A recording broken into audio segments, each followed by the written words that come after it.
The peculiar freedom of Saint-Alicurse. The peasants of Baron Conan's lands enjoyed a status that was, paradoxically, both fortunate and limited.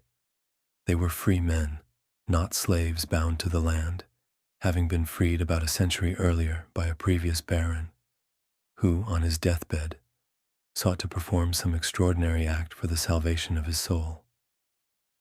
His priest had been quite persuasive about the state of his spiritual accounts. This freedom meant that Saint-Alicurse peasants were no longer bound to the soil. Unlike slaves, they could theoretically leave the territory if they chose.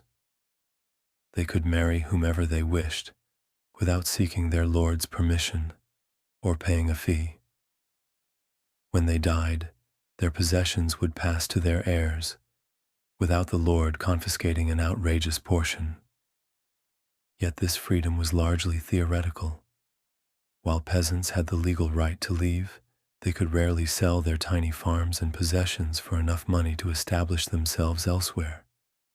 If they did venture to distant parts as homeless men, local authorities would likely assume they were criminals who had fled justice. Freedom, in practical terms, often meant little more than the right to starve somewhere else.